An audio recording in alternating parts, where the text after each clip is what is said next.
Hey, we'd like to take a minute to thank our sponsor, iZotope, makers of software and plugins for audio repair, mixing, and mastering. We use iZotope products here at the High Gain. It's an important part of how we've been able to bottle pure podcast gold week after week. And guess what? iZotope offers 1 free month of Music Production Suite Pro, which has all the tools you need to mix, master, and repair audio. Also, you can get 10% off all other software using the promo code FRET10. That's FRET10. All of this is at iZotope.com, IZOTOPE.com.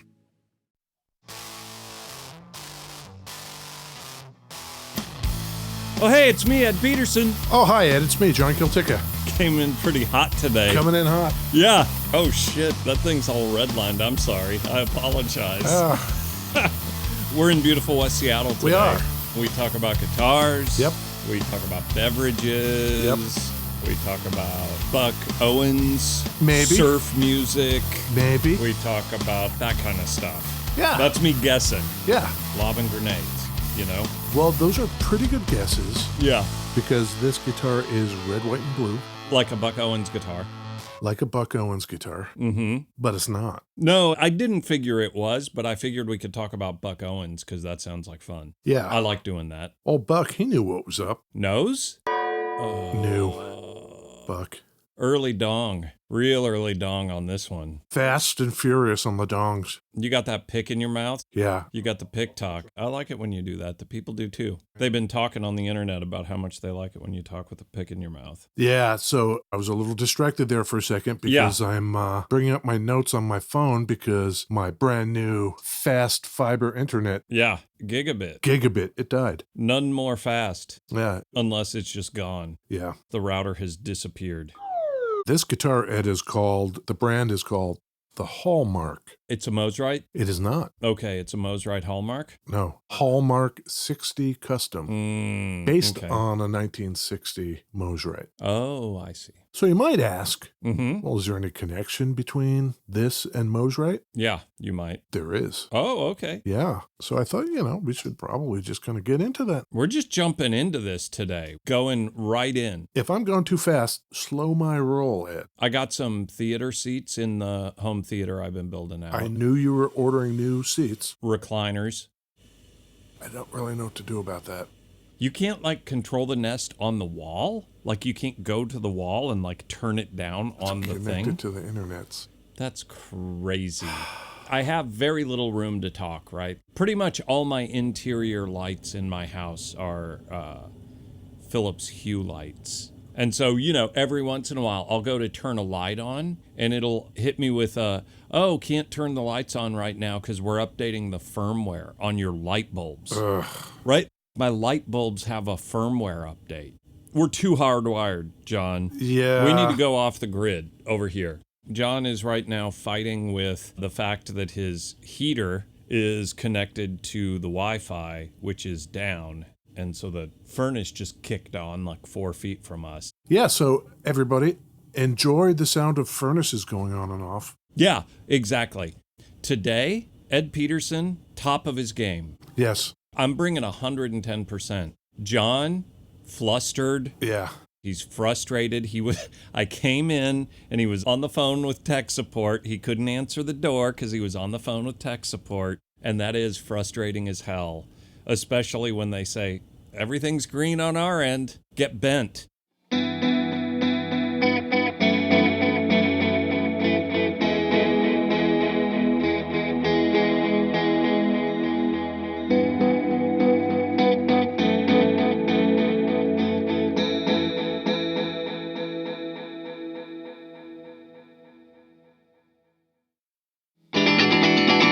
Beverages. Are you okay, John? Beverages, Ed. The furnace is blasting. Your levels are all jacked up. But you know what? That song, when you first started playing it, I got big the Cure Disintegration era vibes. When you were playing the more up the neck. Yeah. With a delay.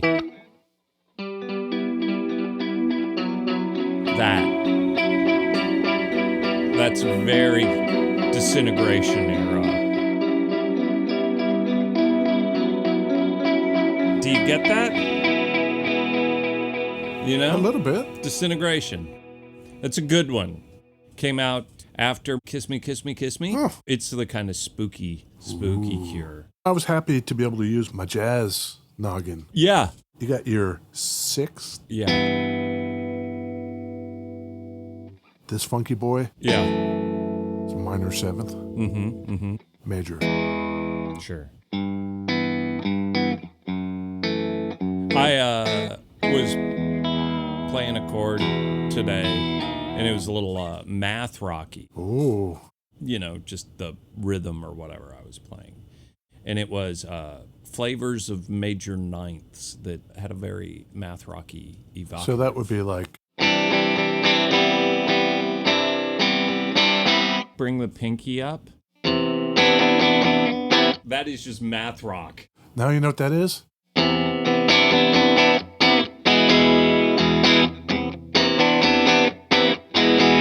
The Smiths? Oh yeah. Na na na na na na na na na. Yeah. Yeah. I like it a lot. And you can kind of move that up and down the neck. Do some cool mathy shit. Or Smithy Boys. Smithy. Yeah. Have you seen The Killer, the new David Fincher movie? Yes. You did? Yes. Did you love it? Yes. It was great. That's correct. I've watched it 3 times. That's a movie I'll watch every couple months, maybe until I'm like 100. Oh, okay, cool. It goes down easy. It's fun. It's full of the Smiths. Yeah, Like, that was pretty wild. I thought that yeah. was great. Every time you're killing somebody, you better throw on some Morrissey, 'cause Yeah. that jibes. Yeah. What are you drinking, Ed? Oh, I've got an Athletic Brewing non-alcoholic IPA, and I'm chasing that with a Americano from our good friends at Hotwire Coffee in beautiful West Seattle, California Avenue. Yeah, right next to the post office. You know what you can get at Hotwire Coffee? Not stamps. Internet. Probably. No, not probably. Definitely Yeah. you can get internet there, John. You know what you can't get at High Gain Central? Internet. If it's like Tuesday night and you see me in Hotwire furiously editing an episode. Yeah. Now you know why. Yeah. Yeah. I too have coffee. Uh-huh. From Hotwire. We went together, and Yep. they love us there. Those guys are great. They don't know us at all. And we still didn't use the We go incognito mode. the high gain. Discount code. But that doesn't mean you can't use it. And you should. Just go there, say the high gain, just toss it off casually. Yeah. Next thing you know, You're going to be neck deep in guitar and espresso talk with the Hotwire crew. yep. You're going to love it. They're going to love it. I also have a Coke. Why not double down on the caffeine Right. like we do? I don't have any John Coke stories. Oh. Mailbag. Oh. Viewers might remember that at the request of superfan Bill Downey Mm-hmm. down there in Down Under, The continent. Australia, Uh-huh. we switched seats and Ed researched and hosted an entire episode his own self. Yeah. Because Bill thought it would only be appropriate that Ed shoulder some of the... The burden. Well, we heard back from Bill Oh. after that. He loved it. He had to. It's a quick comment because, Bill's probably busy. Yeah. He writes, great episode. Thank you. You can take the rest of the day off, Ed. There you go. Thanks, Bill. That one was for you. In another 5 years, I'll do another one. It's going to depend on how much old Bill Downey complains. We lost Buck Owens, but that didn't start the crew over there at Hallmark Guitars from making a Buck Owens guitar. Well, it's a little more complicated than that.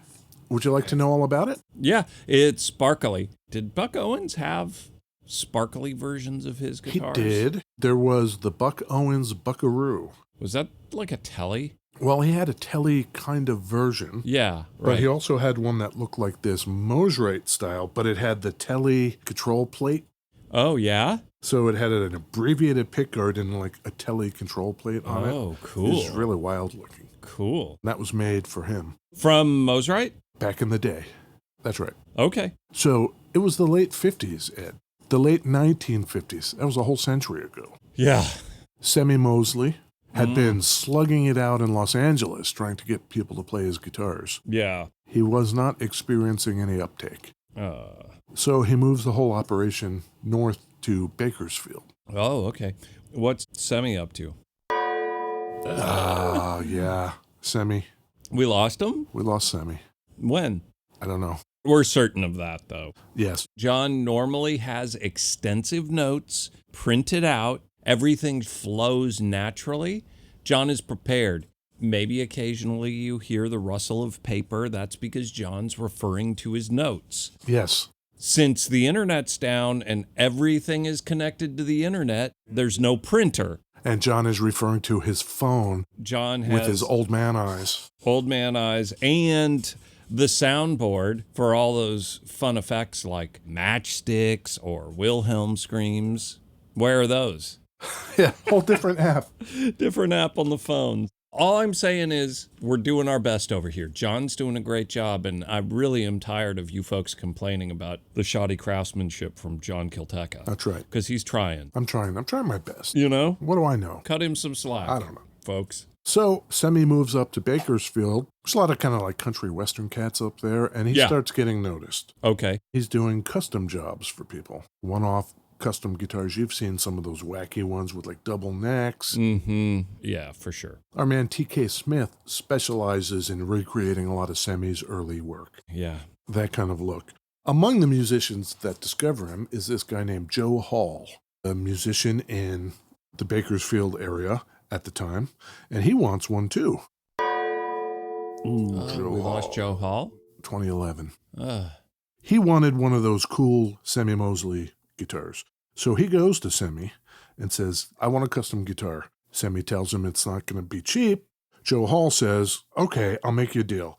I'll give you my Gibson ES-147 and $400 in advance. Whoa. And this is in 1959 Wow, really? for a custom guitar.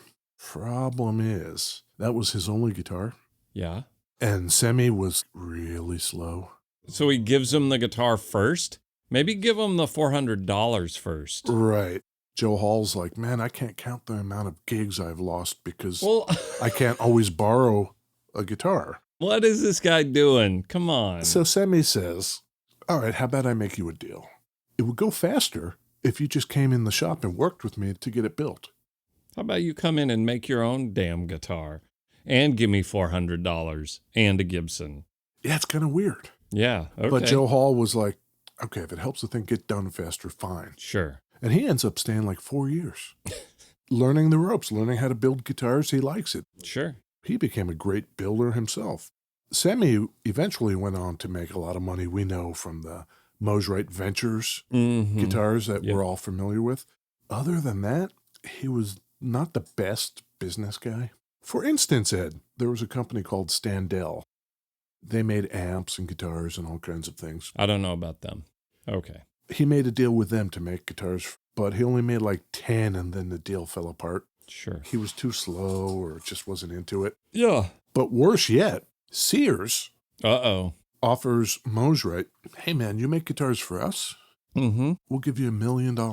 That seems like a lot of money. $1,059? That's a lot. You exclusively make the stuff for us. He didn't do it, would be my guess. He passed. Yeah, that would just be dumb. It's $10,551,000. This kid. Oh, Semie. If he's making like 10 guitars a year, what is Sears going to do? That's just dumb. They want Hundreds. 100,000 guitars for the Christmas catalog. Yeah. I don't think our man Joe Hall, who was watching all this go down while contributing to the build of his own custom guitar, Sure. I don't know if he was too into it, the Standell thing and then the Sears thing. So by 1965, Joe Hall goes sideways. What's the name of this guitar you've got in your hand? This is a Hallmark. Oh. Am I starting to put things together? Sometimes I'm slow on the uptick. Sometimes, it takes the Ed Peterson a little while. Okay. By 65, Joe Hall goes sideways on the deal and he goes to Standell. Ah. I don't know what to tell you. Semie's a weird cat, but I'll work with you. Yeah, guy like me. See this knife I got? Yeah. I'm fixing to put it in my buddy's back. That's how our guy Semie died. So he made Mosrite-style double cutaway guitars for Standell. He made an aluminum kind of cast housing that held all the stuff, the pickups, the controls, the tailpiece. So I guess you could just make the body and just drop it in. Okay. but not much ever came of it, and so that deal ended. But it ended in the strangest way. Standell's like, yeah, I don't know if anybody's buying these, Joe Hall, so, let's be friends, but it's not working. Shortly thereafter, the guy that worked for Joe Hall breaks into the shop. Oh, this episode's got intrigue. This thing has got like movie potential. That's right. We could paint Hall as the hero in this thing. I think we can just do a little creative writing. I think Hall's maybe the good guy. Okay. Yeah. So some guy breaks into Hall's place. Some guy that was working for Hall. Okay. Breaks in, takes all the bodies, takes all the templates, steals all the machinery. Just fucking cleans him out. Okay, that seems bad. And so just when Joe Hall's like, well, damn, I guess I'm not making anything now, that guy goes over to Standell. Oh. Hey, I'm set up to do that. I'll be happy to do that for you.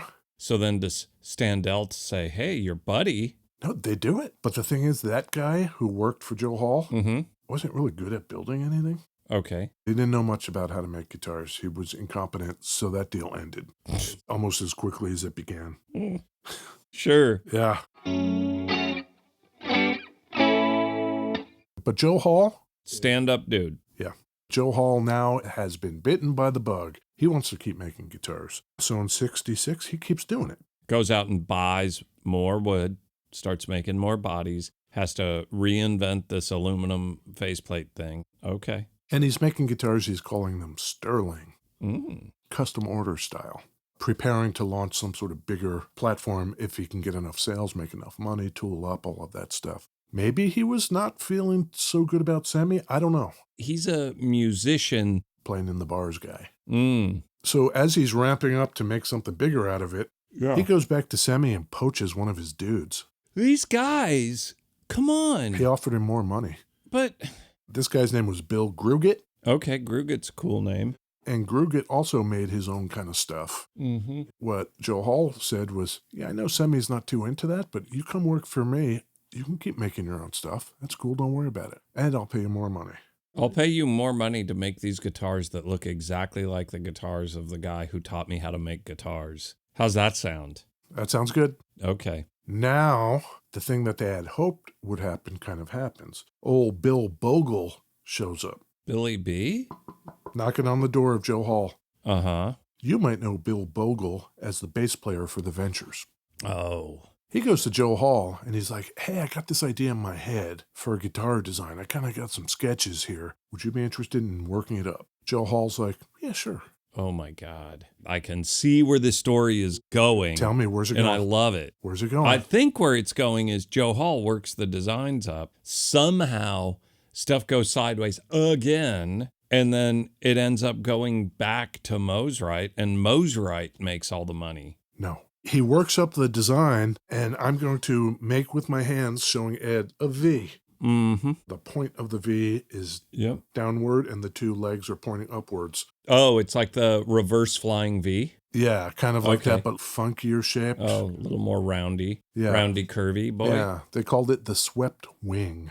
And Bogle was like, you help me design this, and I'll give you half of everything involved with it. For some reason, Bogle bailed on that. Because it was a dumb, ugly design, maybe? They displayed it at NAMM in 66, and people seemed to like it. And so they brought it to market under the new name for Joe Hall's company. Hallmark? Hallmark. We got there, kids. Yeah. Hooray! That funky swept wing deal. Yeah. That was their first guitar. That's the one that put them on the map. So in 1966, Ed, what are you paying for a weird-ass swept wing-looking reverse V kind of confection? Man, you know what I wanted to say? Just gut, right? What should that guitar cost? $300. But then you tell me in like 59, he trades a Gibson ES 147 and $400 for a guitar. Yeah.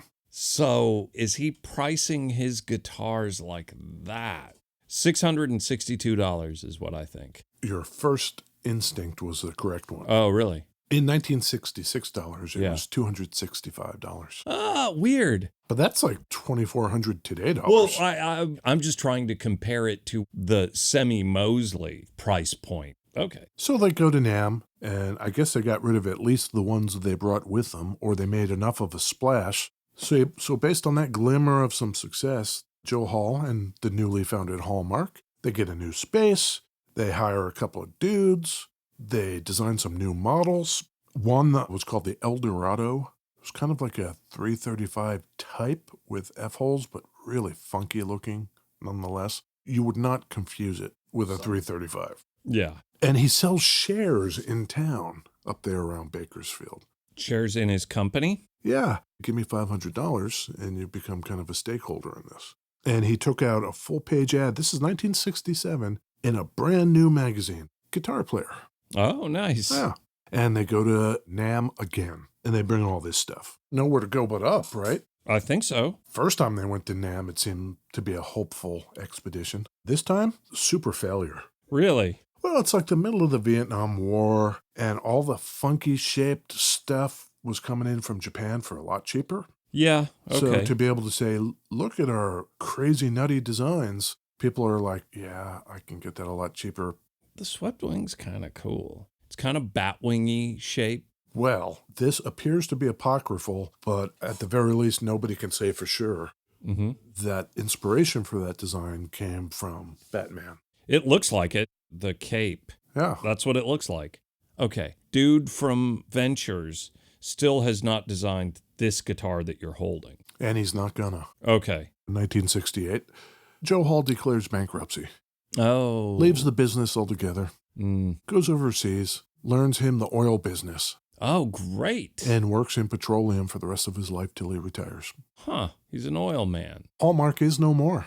So how many of those swept wing funky guitars were made? Oh, man. The estimate is somewhere between like 40 on the low end. God damn it. And like 100 on the high end, if that's even true. Apparently a lot of them ended up just like floating around in pawn shops. Yeah. Like nobody wanted for them. sure. Until later on, of course. Yeah. Now it's like, oh my God, there's only 40 of these. Must have one. What's that thing? Yeah. And that's where we find a guy named Bob Shade. That's a cool name, too. We got a lot of cool names and cool dudes over here. Old Bob Shade. Okay. Tell me about him. He picks up the mantle in the late 90s. When you started doing this, I was sort of picturing Hall was just straight up biting the designs of Mosely. And maybe he sort of was. A little bit, maybe. But like, he did not make a Ventures guitar. Not while Hallmark was around. Yeah, okay. Their claim to fame is the swept wing. Okay, great. Yeah, I'm back on Team Hall. So, Bob Shade. I'm probably on Team Bob. Late 1990s, Bob has found himself 3 or 4 swept wings. I'm going to collect these. These are so cool. Yeah.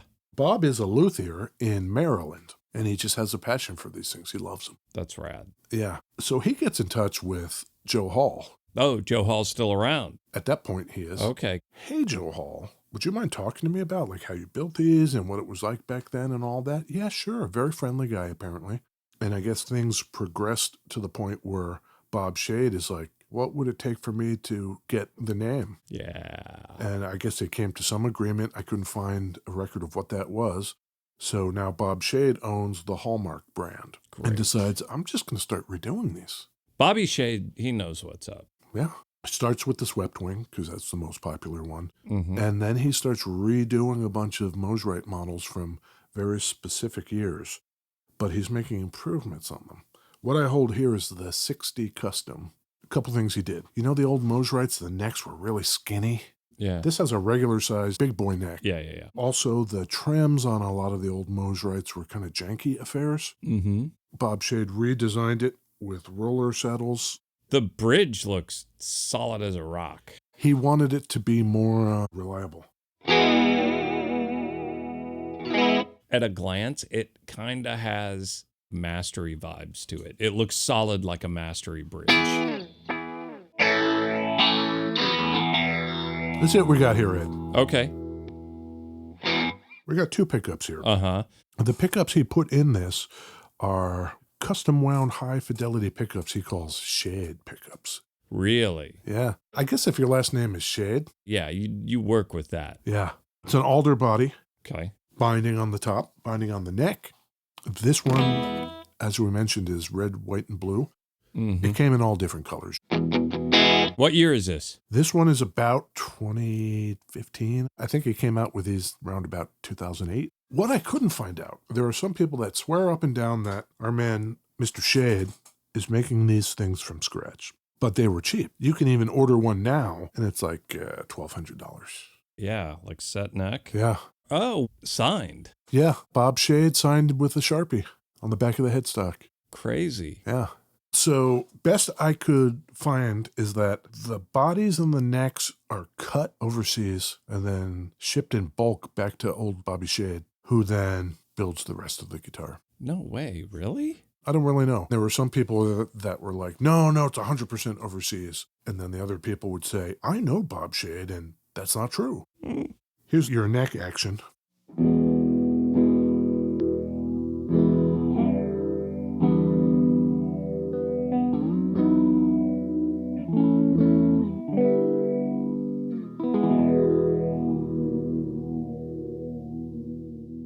Sounds great. If I go as bridgular as I can get.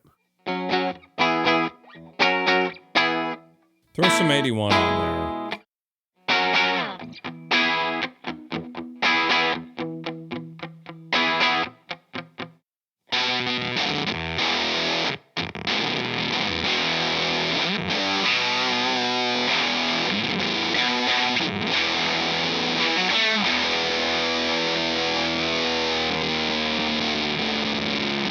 Of course, that is a more a visceral pedal stacked on top of the 81. Yeah. If I wanted to stack the Sputnik on top of the 81.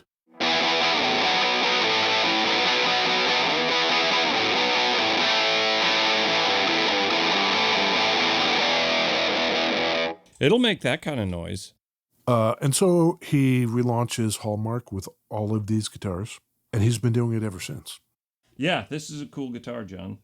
And that's the story of Hallmark Guitars, Ed. You gotta try it. Try and decide. Is it hello or goodbye? Buy or deny? Hey, Ed. Yeah. This particular example is red, white, and blue. Mm-hmm. Very patriotic. Yeah. This is the Hallmark Mosrite-inspired, Joe Hall-involved, Bob Shade signed 60 Custom. Yeah. Buy or deny? Buy? Yeah. Almost no reservations, no caveats. Like, I've played a bunch of older Mosrites. I've never played one that just felt solid and that I loved it. They all feel a little kind of weird to me. And this thing just plays great, looks awesome. And you're telling me like they're 12? 12 or less. That's wild. I think it's great. He set about to fix whatever it is he saw as the playability problems. I think he did. Yeah. What about you? Yeah, I think this is a buy. Probably not the red, white, and blue one. It's red, white, and blue sparkle finish. 100% the red, white, and blue one for me. It's not even an irony thing. I just think they're cool. When my kind of alt-rock band hits the top level, right, I'm taking this on stage at Glastonbury. Exactly. There you go. I'll take lots of patriotic pictures of this. Hell yes. And we'll put them on the interwebs like you do. Oh yes, I love it when you do that. Well, you got to do that. On like Instagram. And Instagram. Yeah, I think that's the spot. And meanwhile, head on over to the Ruinous Media Network of music-related podcasts. For sure. If you want to check us out from there, or see some of the other shows that those guys put out. Mm-hmm. We're the ones over in the corner that... Yeah, don't get invited to the holiday party. Yeah. It's cool, man. I hear it was great. Yeah. All right, well, we should come back next week and do it again. You wanna? Yeah, let's do it. Okay, cool. Okay. Okay, bye, John. Okay, bye.